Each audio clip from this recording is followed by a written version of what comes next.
look away if your eyes are sensitive. Jesus, that is bright.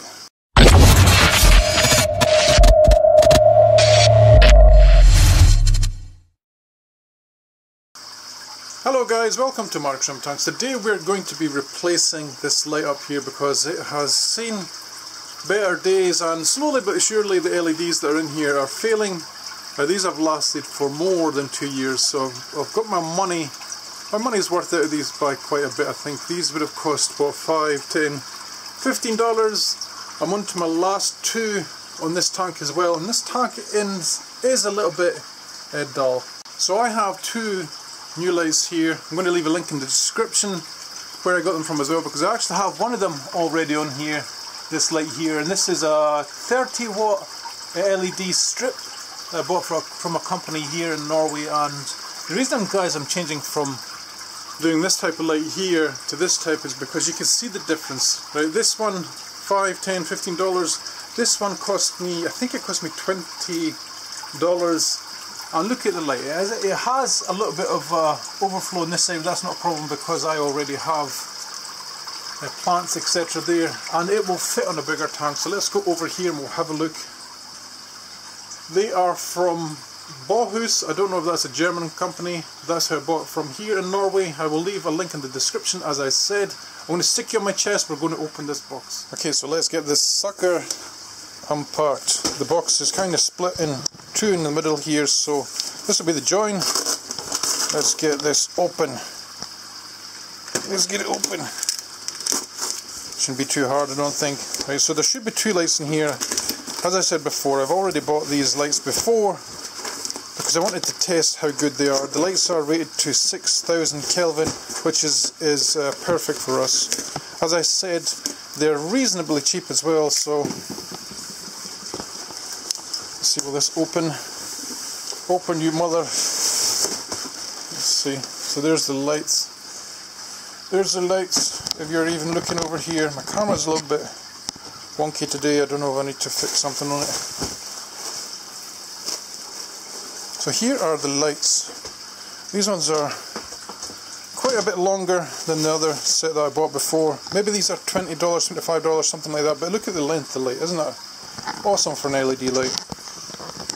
Just making sure you're tightly set up there. Right, so first things first, right, is these are European standards, so if you live anywhere in Europe, you'll be able to use these as well. Let me see if I can show you there. 230 volts, 50 hertz, 24 watt LED lights, right? So if you have 220 volts to 240 volts, these lights will work for you. Okay? There's a little symbol on here that says it's double insulated as well. And guys, because these are LEDs, right, they are quite low powered, the LED themselves. I think it's something like 12 volts. Let's get this plastic wrapping off. Because to get these ready for our shrimp tanks, we have to take the end caps off. This is entirely your choice. This is how I do mine's. I want this, I don't know what you'd call this, like a splash protector. I don't want this because it cuts down on light. So get all of this off, all this wrapping, not needed. Excessive wrapping on products severely annoy me. We're going to keep the screws just because we might use them at a later date. And what we have to do here, guys, right, is we have to remove one of the end caps.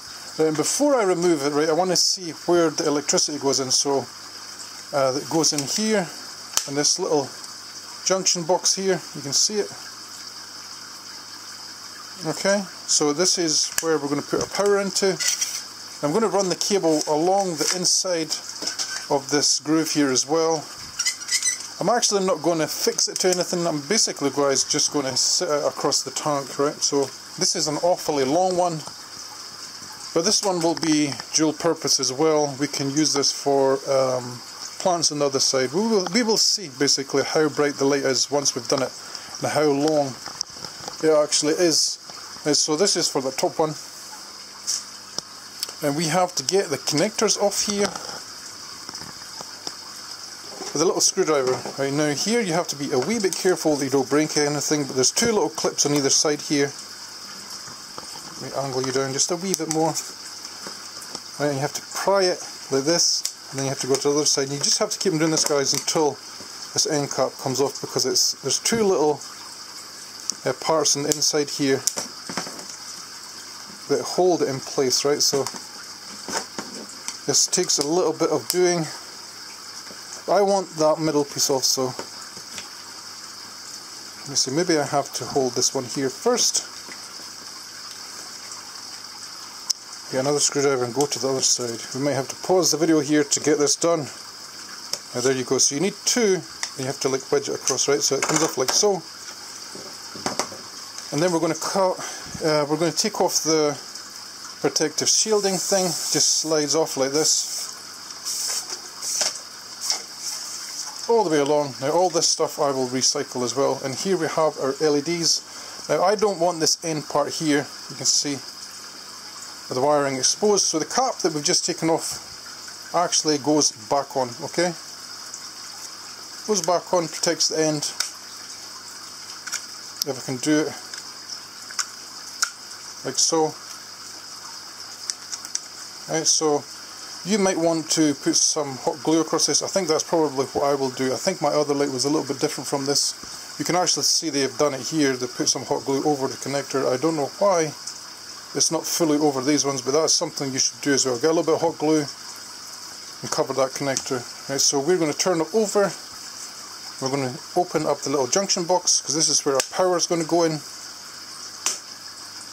And just let me put this on the table, right, to make it a wee bit easier for you guys to see. Right, so we have little screws here. These ones are the ones that hold the cable tightly in position so it can't come off, right? So you want to ideally remove one of them like so, and try and swivel your little connector. See this little thing here? You want to try and turn it so that the cable can now go in here, right? So then you now open up these top screws, because this is where our cables are going to go in,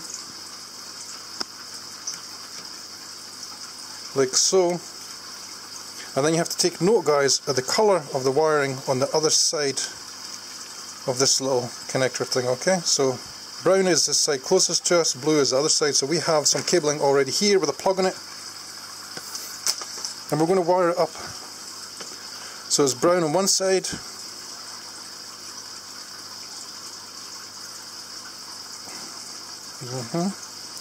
Brown on one side, blue on the other. Push it in as far as it will go.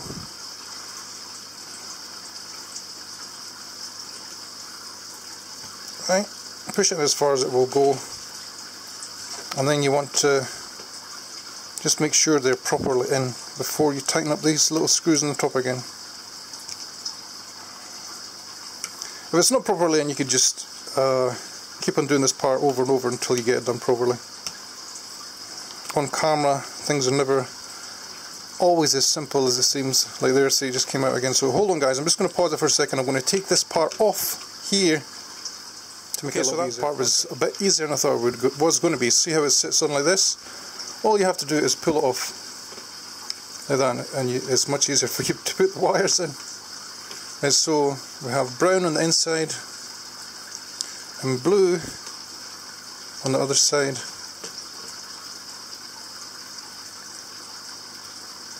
So you push it in as far as they will go, right in there. Right, hold it tight. And do these top screws up clockwise, as tight as they will go.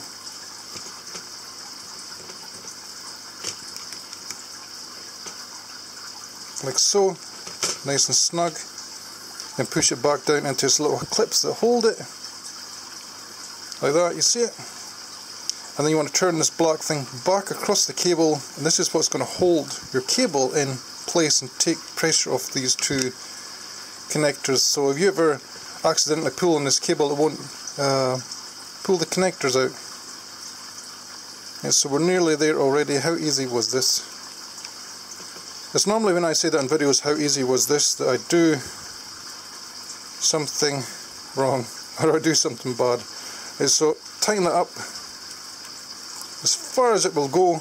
Now guys, the only thing I could really see that's wrong with this design of this cabling like this is that I would have liked ideally to be so that when this is closed here, that this cable actually comes out this end cap. That is something we might look into on the other one if we do the other one today, because that is something I would have liked to do, because I don't particularly like this where the cable is over the top like this, you see? Right, so just snap it shut, right, and that is it. That is our light done. Right, I'm going to switch it on, and then we can test it on one of the tanks. Now this light is huge, it's much bigger than I thought it was going to be, so we are going to have to be a little bit selective. I warn you now, this is going to be bright, so look away if your eyes are sensitive. Jesus, that is bright. Look how long it is. It's basically 1.5 meters of LED for $25 at the most. That is awesome. You know what I think, guys? Right, so just for show, see this tank here? Oh, just kind of went to the ceiling. See this tank here? This one has always been badly underlit. Let's see if this makes any difference. Oh wow, it does. Makes a huge difference, right? So we can have that light like this. I will tidy up the wiring. And now this tank is properly lit. It's never ever been properly lit, and we have quite a bit of overflow here. So I think what I'll do is I might put some more plants, etc. here.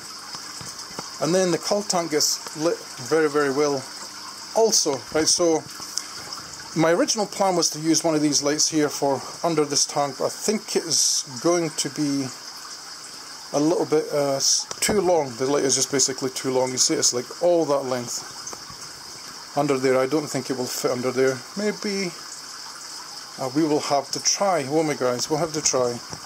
But what we're going to do, guys, is I'm dying to get that light on this side over here, so I'm going to pause the video and I'm going to put it over here. I want to show you guys what it looks like before, how bad it looks.